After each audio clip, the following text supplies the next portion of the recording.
Hi friends, welcome to Murthy maths and English channel. Friends, మనం ఈరోజు English గ్రామర్లో reflexive pronoun సంబంధించి కొన్ని bits practice చేయబోతున్నాం. ఆల్రెడీ రిఫ్లెక్సివ్ ప్రొనౌన్ సంబంధించి ఒక వీడియో అప్లోడ్ చేస్తున్నాను. అందులో కొన్ని రూల్స్ కూడా చెప్పడం జరిగింది. ఈ ప్రాక్టీస్ బిట్స్లో అందులో మిస్ అయినవి ఏమైనా ఉంటే మీరు ఎక్స్ట్రాగా నోట్ చేసుకోవచ్చు. ఓకేనా? వీడియో చివరి వరకు స్కిప్ చేయకుండా వాచ్ చేయండి. చూసిన ప్రతి ఒక్కరు కూడా లైక్ చేయండి, మీ ఫ్రెండ్స్కి షేర్ చేయండి. అలాగే డిఎస్సి టెట్ మిగతా కాంపిటేటివ్ ఎగ్జామ్స్ వారికి ఇంగ్లీష్ గ్రామర్ సంబంధించి ఏ టాపిక్ కావాలన్నా ఆ టాపిక్ నేమ్ టైప్ చేసి పక్కన @మూర్తిసార్ MURTHYSIR @ని మూర్తిసార్ని స్పేస్ లేకుండా టైప్ చేస్తే మీకు ఆ టాపిక్ అనేది డిస్ప్లే అవ్వడం అనేది జరుగుతుంది. ఓకేనా ఫ్రెండ్స్? ఇప్పుడు నేర్చుకోబోయే ఈ ప్రాక్టీస్ బిట్స్లో ఫస్ట్ ఏంటంటే we put the baby between hour gels అని ఉందండి. అంటే ఇక్కడ కరెక్ట్ది ఫాలోయింగ్ సెంటెన్సెస్ అన్నాడు. అంటే ఇచ్చిన సెంటెన్స్లో ఉన్నటువంటి మిస్టేక్ని మనం కరెక్ట్ చేయమన్నాడు. ఓకేనా? We put the baby between hour gels. ఇక్కడ వీ అనేది సబ్జెక్టు, పుట్ అనేది వెర్బు, బేబీ అనేది ఆబ్జెక్టు, బిట్వీన్ అనేది ప్రిపోజిషన్. ఓకేనా? ఇప్పుడు ప్రిపోజిషన్ తర్వాత ఏమొచ్చింది ఇక్కడ అవర్ జెల్స్ అనేది ఇక్కడ రిఫ్లెక్సివ్ ప్రొనౌన్. అయితే బిట్వీన్ అనేది ప్రిపోజిషన్ కదా. ప్రిపోజిషన్ తర్వాత ఎప్పుడు కూడా రాయాల్సింది ఆబ్జెక్టివ్ కేసు రాయాలి. అంటే ప్రిపోజిషన్ తర్వాత ఒక ప్రొనౌన్ రాయాల్సి వస్తే దాని యొక్క ఆబ్జెక్టివ్ కేసునే రాయాలి తప్ప రిఫ్లెక్సివ్ ప్రొనౌన్ని రాయకూడదు. ఓకేనా? రిఫ్లెక్సివ్ కేసుని రాయకూడదు. సో అవర్ జెల్స్ కాకుండా అవర్ జెల్స్ సంబంధించింది ఏమవుద్ది? అజ్. ఓకేనా? అజ్ దాని యొక్క ఆబ్జెక్టివ్ కేసు అజ్. ఎందుకంటే we, our, we, us, our, ours, అలాగే అవర్ జెల్స్ అంతే కదా. అందులో ఆబ్జెక్టివ్ కేసు ఏమవుద్ది? వీకి అజ్. ఆ విధంగా అవర్ జెల్స్ యొక్క ఆబ్జెక్టివ్ కేసు ఏమవుద్ది? అజ్ అనమాట. నెక్స్ట్ అండి, he depends on your self and my self. He depends on, ఇది సబ్జెక్టు, ఇది వెర్బు, ఇదేమో ప్రిపోజిషను. ప్రిపోజిషన్ తర్వాత వచ్చేదంతా కూడా ఇది నౌన్ కదా. Your self and my self అనేది ఆబ్జెక్ట్ కదా. సో ప్రిపోజిషన్ తర్వాత ఉండే ఆబ్జెక్ట్ ఎప్పుడు కూడా ఆబ్జెక్టివ్ కేసులో రాయాలి. ఇక్కడ ఏమి ఇచ్చాడు? ఇక్కడ రిఫ్లెక్సివ్ కేసులో రాశాడు. సో ప్రిపోజిషన్ తర్వాత వచ్చే ఆబ్జెక్ట్ అనేది ఒక ప్రొనౌన్ రాయాల్సి వస్తే ఆబ్జెక్టివ్ కేసు రాయాలి తప్ప రిఫ్లెక్సివ్ కేసు రాయకూడదు ప్రిపోజిషన్ తర్వాత. ఓకేనా? సో యువర్ సెల్ఫ్కి ఏమవుద్ది? యూ అవుద్ది. అలాగే యూ అండ్ మై సెల్ఫ్కి ఏమవుద్ది? మీ అవుద్ది అనమాట. మై సెల్ఫ్కి మీ అవుద్ది. ఓకేనా? ఎందుకంటే ఐ, మీ, అలాగే మైన్, మై సెల్ఫ్ వాటి యొక్క కేసెస్ యొక్క స్ట్రక్చర్ ఆల్రెడీ మనం పర్టికులర్ గత వీడియోలో చెప్పడం జరిగింది. ఓకేనా? అలాగే యువర్ సెల్ఫ్కి యూ. సో ఈ డిపెండ్స్ ఆన్ యూ అండ్ మీ అనాలి తప్ప ఈ depends on your self and my self అనకూడదు. ప్రిపోజిషన్ తర్వాత ఆబ్జెక్టివ్ కేసు రావాలి. అది కూడా ప్రొనౌన్ రాయాల్సి వచ్చినప్పుడు దాని యొక్క ఆబ్జెక్టివ్ కేసు రాయాలి తప్ప రిఫ్లెక్సివ్ కేసు రాయకూడదు. నెక్స్ట్ అండి, హీ ప్రైడ్స్ ఆన్ ఈ స్టైల్. ఈ సబ్జెక్టు, ఇది వెర్బు. మీకు ఆల్రెడీ ప్రైడ్స్ గురించి మీకు కొన్ని వెర్బ్స్ లిస్ట్ చెప్పాను. ఎంజాయ్ అని, ప్రైడ్ అని, ఓకేనా, ఇంట్రడ్యూస్ అని. వీటి తర్వాత ఆబ్జెక్ట్ లేకపోతే మనం రాయాల్సింది రిఫ్లెక్సివ్ కేసు రాయాలి, రిఫ్లెక్సివ్ ప్రొనౌన్ రాయాలని చెప్పాను. సో ఈ సెంటెన్స్లో ఆబ్జెక్ట్ లేదు. వెర్బ్ తర్వాత ఉండేది వెర్బ్ యొక్క ఆబ్జెక్ట్, డైరెక్ట్ ఆబ్జెక్ట్. ఆ ఆబ్జెక్ట్ లేదు. అయితే ఇది ఆన్ అనేది ప్రిపోజిషను. సో ఇది స్టైల్ అనేది కూడా ఆబ్జెక్టే, కానీ ప్రిపోజిషన్ యొక్క ఆబ్జెక్ట్ ఇది. ఆబ్జెక్ట్ ప్రిపోజిషన్ యొక్క ఆబ్జెక్ట్ ఇది. Object of a preposition. అంతేగాని వెర్బ్ యొక్క ఆబ్జెక్ట్ కాదు. వెర్బ్ యొక్క ఆబ్జెక్ట్ వెర్బ్ పక్కన ఉంటుంది కాబట్టి ఆబ్జెక్ట్ లేదు. కాబట్టి ప్రైడ్ తర్వాత ఏం రాయాలి? రిఫ్లెక్సివ్ కేసు రాయాలి, రిఫ్లెక్సివ్ ప్రొనౌన్ రాయాలి. దేనికి? సబ్జెక్ట్ ఏది ఉందో దానికి రిఫ్లెక్సివ్ ప్రొనౌన్ ఏమవుద్దప్పుడు? హిమ్సెల్ఫ్ అవుద్ది. ఏమవుద్ది? హిమ్సెల్ఫ్. He prides himself. ఇక్కడ ప్లేస్ లేదు, ఇక్కడ రాయాలి. He prides himself on he style అని అనాలి. ఓకేనా? నెక్స్ట్ అండి, Ravi addressed to the chairperson. Ravi addressed to the chairperson. అయితే ఈ బిట్ చెప్పుకునే ముందు ఒక్కసారి దీని గురించి చెప్దాం. ఏంటంటే అప్పుడు చూద్దాం. Ravi addressed to the chairperson.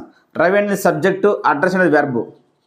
అయితే మీకు ఆల్రెడీ కొన్ని వెర్బల్ తర్వాత రిఫ్లెక్సివ్ కేసు రాయమని చెప్పాను, రిఫ్లెక్సివ్ ప్రొనౌన్ రాయమని చెప్పాను. ఇప్పుడు ఆబ్జెక్ట్ లేనప్పుడు అయితే అందులో కొన్ని లిస్ట్ మిస్ అయ్యాయి. ఏంటంటే ఇక్కడ మనకి అడ్రస్ ఒకటి, అలాగే రిజైన్ ఒకటి, అప్లై ఒకటి, చీట్ ఒకటి.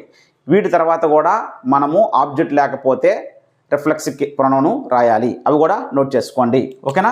సో ఇక్కడ చూడండి, టు అనేది ప్రిపోజిషను, చైర్పర్సన్ అనేది ఆబ్జెక్టే, కానీ ప్రిపోజిషన్ యొక్క ఆబ్జెక్ట్ ఇది. వెర్బ్ తర్వాత వెర్బ్ యొక్క ఆబ్జెక్ట్ ఇక్కడ లేదు. కాబట్టి ఈ ప్లేస్లో మనం ఏం రాయాలి? రవి యొక్క రిఫ్లెక్సివ్ కేసు రాయాలి, రిఫ్లెక్సివ్ ప్రొనౌన్ రాయాలి. రవి హీ కాబట్టి ఇక్కడ ఏం రాస్తాము? హిమ్సెల్ఫ్ రాయాలి.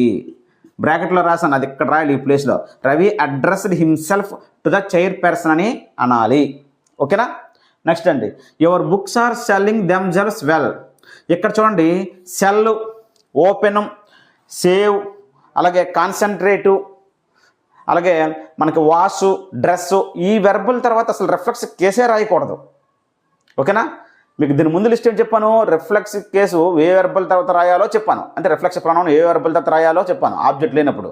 కానీ ఇప్పుడు ఏంటంటే ఓపెను, సెల్లు, సేవు, కాన్సన్ట్రేటు, ఓకేనా, వీటి తర్వాత వాషు, డ్రెస్, వీటి తర్వాత అసలు రిఫ్లెక్స్ ప్రొనౌనే రాయకూడదు. ఓకేనా? ఆ లిస్ట్ కూడా మీరు నోట్ చేసుకోవాలి ఇక్కడ. ఓకేనండి? ఇక్కడ చూడండి, your books are selling themselves అని రాయకూడదు. Your books are selling well అనాలి తప్ప రిఫ్లెక్స్ ప్రొనౌన్ రాయకూడదు. The door opened itself, open తర్వాత కూడా రిఫ్లెక్స్ కేసు రాయకూడదు. ద డోర్ ఓపెన్డ్ అనే అనాలి. He saved himself on Sunday, save verb తర్వాత కూడా ఇక్కడ రిఫ్లెక్స్ కేసు రాయకూడదు. హీ సేవ్డ్ ఆన్ సండే అని అనాలి. He never tries to concentrate himself, ఇక్కడ కూడా కాన్సన్ట్రేట్ తర్వాత ఇక్కడ రిఫ్లెక్స్ కేసు రాయవసరం లేదు. He never tries to concentrate అంటే సరిపోద్ది, హిమ్సెల్ఫ్ అని రాయాల్సిన అవసరం లేదు. ఓకేనా? ఆ వెర్బల్ తర్వాత నెక్స్ట్ అండి, my mother must look after her అని ఉందండి. మై మదర్ అనేది ఇక్కడ సబ్జెక్టు, మస్ట్ లుక్ ఆఫ్టర్ అనేది వెర్బ్ అండి. ఇక్కడ జాగ్రత్త చూడండి, లుక్ ఆఫ్టర్ అంతా కూడా ఒకటే. ఆఫ్టర్ అనేది ప్రిపోజిషన్ అనుకోవద్దు. ఓకేనా? ఆఫ్టర్ ప్రిపోజిషన్ అంటే అనుకోకండి. లుక్ ఆఫ్టర్ అనేది ఒక ఫ్రేజుల వెర్బ్, అంతా కూడా వెర్బ్లోకి వస్తుంది. ఇది సబ్జెక్ట్, ఇది ఆబ్జెక్ట్ అండి. మరి ఇది వెర్బ్ కదా, వెర్బ్ తర్వాత ఆబ్జెక్ట్ కేసు ఉంది కదా, సరిపోయింది అనుకోవచ్చు. కానీ ఇక్కడ సబ్జెక్ట్ ఏముంది, మై మదర్, ఇక్కడ ఏంటుంది, her. So my mother, her ఒకరైనప్పుడు, సబ్జెక్టు ఆబ్జెక్టు ఒకరైనప్పుడు మనం రాయాల్సింది రిఫ్లెక్స్ ప్రొనౌన్ రాయాలి. అంటే ఇక్కడ హెర్ సెల్ఫ్ రాయాలి. ఓకేనా? My mother must look after herself అనాలి. సో లుక్ ఆఫ్టర్ అనేది వెర్బే, వెర్బ్ తర్వాత ఆబ్జెక్ట్ కేసే వచ్చింది, సరిపోయింది. కానీ ఇప్పుడు సబ్జెక్ట్ ఆబ్జెక్ట్ వేరువేరుగా ఉంటేనే అక్కడ ఆబ్జెక్ట్ కేసు రైటే. My mother must look after him, him అంటే వేరు, మై మదర్ వేరు, వేరు ఉన్నప్పుడు హిమ్ రైటే. కానీ అక్కడ ఇద్దరు ఒకటైన ఆలోచనతో ఇచ్చారు కాబట్టి హెర్ సెల్ఫ్ అనాలి. మై మదర్ లేడీ కాబట్టి అక్కడ హెర్ సెల్ఫ్ అనాలి. ఓకేనా? My mother must look after herself అనాలి. అయితే మీకు డౌట్ రావచ్చు, సార్ ఇప్పుడు ప్రిపోజిషన్ తర్వాత ఆబ్జెక్ట్ కేసు రాయమన్నారు కదా, ఇప్పుడే ప్రిపోజిషన్ తర్వాత ఆబ్జెక్ట్ కేసు రాయాలి కదా. ఇక్కడ చూడండి, ప్రిపోజిషన్ ఇది బిట్వీన్, ఇక్కడ రిఫ్లెక్స్ కేసు రాయకూడదు అన్నారు కదా, అజ్ రాశారు కదా. మరి ఇక్కడ ఆఫ్టర్ ప్రిపోజిషన్ కదా, ఇక్కడ హెర్ సెల్ఫ్ వస్తుందంటే ఇక్కడ ఆఫ్టర్ అనేది ప్రిపోజిషన్ సెపరేట్ చూడకూడదు. లుక్ ఆఫ్టర్ అంతా కూడా ఒకటే, లుక్ ఆఫ్టర్ అంతా కూడా ఒకటే. ఓకేనా? లుక్ ఆఫ్టర్ అంతా కూడా ఒకటే, అది ఫ్రేజ్డ్ వెర్బు. ఓకేనా? నెక్స్ట్ అండి, ద సెయింట్ ఆఫ్ అండ్ టాక్స్ టు హిమ్, ఇక్కడ సెయింట్ అనేది సబ్జెక్టు, టాక్స్ టు అనేది వెర్బ్, టాక్స్ టు అంతా ఒకటే వెర్బే. ఇది ఆబ్జెక్ట్ హిమ్. మరి ఆబ్జెక్ట్ వెర్బ్ తర్వాత డైరెక్ట్గా వచ్చింది కాబట్టి ఆబ్జెక్ట్ కేసులు రాయొచ్చు కదా. కానీ ఇక్కడ సెయింట్, హిమ్ ఒకరే. ఆ సెయింట్ అనేవాడు అంటే తనలో తాను ఎప్పుడు మాట్లాడుకుంటాడు అనమాట, సెయింట్. ఓకేనా? ఓకే, ఇప్పుడు ఇద్దరు ఒకడే అయిన కాబట్టి దీని యొక్క రిఫ్లెక్స్ కేసు రాయాలి. ఓకేనా? సబ్జెక్టు ఆబ్జెక్ట్ ఒకరే అయినప్పుడు ఆబ్జెక్ట్ ప్లేస్లో రిఫ్లెక్స్ ప్రొనౌన్ రాయాలి. కాబట్టి ఏం రాస్తున్నా ఇక్కడ, హిమ్సెల్ఫ్. ఓకేనా? హిమ్సెల్ఫ్. ఓకేనే? ఒకవేళ సపోజ్ ఇక్కడ రవి ఆఫ్ అండ్ టాక్స్ టు హెర్ అని ఉందనుకోండి, రవి ఆఫ్ అండ్ టాక్స్ టు హెర్ అంటే తరచుగా ఆమెతో మాట్లాడతాడని. అప్పుడు టాక్స్ టు అనేది అంత వెర్బే, హెర్ అనేది object case, Ravi subject case, Ravi వేరు హెర్ వేరు, అప్పుడు సరిపోయింది, అక్కడ తప్పు రాంగ్ లేదు. కానీ ఇక్కడ సెయింట్ టు హిమ్ ఒకరే కాబట్టి, సబ్జెక్ట్ ఆబ్జెక్ట్ ఒకరే కాబట్టి అప్పుడు ఇక్కడ రాయాల్సింది రిఫ్లెక్స్ ప్రొనౌన్. కొంత డౌట్ ఏంటంటే, సార్ టూ ప్రిపోజిషన్ కదా, ప్రిపోజిషన్ తర్వాత రిఫ్లెక్స్ ప్రొనౌన్ రాయకూడదు కదా అంటే, ఇక్కడ టాక్స్ టు అంతా కూడా ఒకటే. ఓకేనా? లుక్ ఆఫ్టర్ అంతా ఒకటే వెర్బ్ కింద వస్తుంది. ఓకేనా? కొన్నింటికి అలాగే ఎక్సెప్షన్స్ ఉంటాయి. Next, one hurts one selves అన్నాడు. ఇక్కడ హట్ తర్వాత ఎక్కువగా మనకి రిఫ్లెక్స్ ప్రొనౌన్ వాడుతాం ఆబ్జెక్ట్ లేనప్పుడు. So one hurt, one selves లేదండి, వన్ సెల్ఫ్ ఉంది. వన్కి రిఫ్లెక్స్ ప్రొనౌన్ ఉంది, వన్ సెల్ఫ్. అలాగే ఐ హర్ట్ మై సెల్ఫ్ అనాలి. ఓకేనా? I hurt myself, they hurt themselves, hurt తర్వాత రిఫ్లెక్స్ ప్రొనౌన్ రాయాలి. అలాగే ఎవ్రీ వన్ హర్ట్స్ హిమ్సెల్ఫ్ అని ఉంది.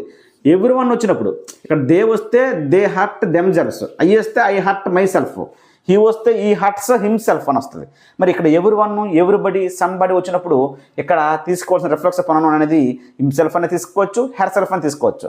అసలు ఇజ్ సెల్ఫ్ అనేది లేదు, ఇజ్ సెల్ఫ్ కాదు, హిమ్సెల్ఫ్ అని రాయాలి.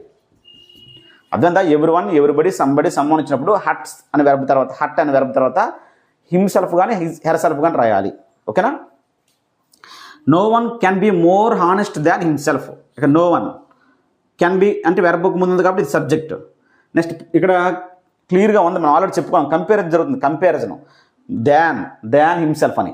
సో కంపారిజన్ జరిగినప్పుడు ఇక్కడ సబ్జెక్ట్ కేసుకి ఇక్కడ సబ్జెక్ట్ కేసుకే జరగాలి.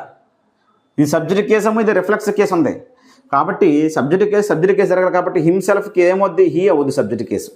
No one can be more honest than he అనాలి. కంపారిజన్ అనేది సబ్జెక్ట్ కేసుగా జరగాలి, ఆబ్జెక్ట్ కేసు అయితే ఆబ్జెక్ట్ కేసుగా జరగాలి. ఓకేనా. Next, some people are always talking about themselves అనేది లేదు, ఏముందని అక్కడ దెమ్జెల్వ్స్ అని రాయాలి. Themselves reflex pronoun. He sold himself scar. అసలు రిఫ్లెక్స్ ప్రొనౌన్కే అసలు అపాస్ట్రోఫీ ఎస్ అనేది వాడడం. హిమ్సెల్ఫ్ స్కార్ ఏంటి, హిమ్సెల్ఫ్ స్కార్ బదులుగా, అంటే కార్ అనేది నౌన్ కదా, నౌన్కి ముందు ఏంటి వస్తుంది ఇక్కడ, పొసెసివ్ ప్రొనౌన్ రావాలి, పొసెసివ్ యాడ్జెక్టివ్ రావాలా, నౌన్కి ముందు పొసెసివ్ యాడ్జెక్టివ్ రావాలా. సో హిమ్సెల్ఫ్కి పొసెసివ్ యాడ్జెక్టివ్ ఏమవుద్ది, హిజ్ అవుద్ది. ఏమవుద్ది, హిజ్. హెర్ సెల్ఫ్కి హెర్. ఓకేనా. దెమ్ సెల్ఫ్కి దెయిర్, మై సెల్ఫ్కి మై. ఓకేనా. హిమ్సెల్ఫ్కి హిజ్. కాబట్టి హిమ్సెల్ఫ్ వాడకూడదు ఇక్కడ. కార్ అనేది నౌన్ కాబట్టి నౌన్ యొక్క పొసెసివ్ రాయాలా, మై హిమ్ కాబట్టి హిమ్కి ఏమవుతుంది, హిజ్ రాయాలి. హీ సోల్డ్ హిజ్ కార్ అనాలి తప్ప హిమ్సెల్ఫ్స్ కార్ అని అపాస్ట్రోఫీ అసలు రిఫ్లెక్స్ ప్రొనౌన్కి రాయకూడదు. కార్ అనేది నౌన్కి ముందు పొసెసివ్ రాయాలి యాడ్జెక్టివ్. హిమ్సెల్ఫ్కి ఏమవుద్ది, హిజ్ అవుద్ది. అలాగే ఇక్కడ దెమ్ సెల్ఫ్ ఇస్తే దెయిర్ అవుద్ది, మై సెల్ఫ్ ఇస్తే మై అవుద్ది. ఓకేనా. హెర్ సెల్ఫ్ ఇస్తే హెర్ అవుద్ది, అవర్ జెల్స్ ఇస్తే అవర్ అవుద్ది. Our car, their car, my car అనాలి. ఓకేనా. ఇది రిఫ్లెక్సివ్ ప్రొనౌన్ సంబంధించి కొన్ని ప్రాక్టీస్ బిట్స్ అండి. ఓకేనా. దీంతో ఈ రిఫ్లెక్సివ్ ప్రొనౌన్ మీద కంప్లీట్గా మీకు పూర్తయినట్టు. ఓకేనా. Thank you.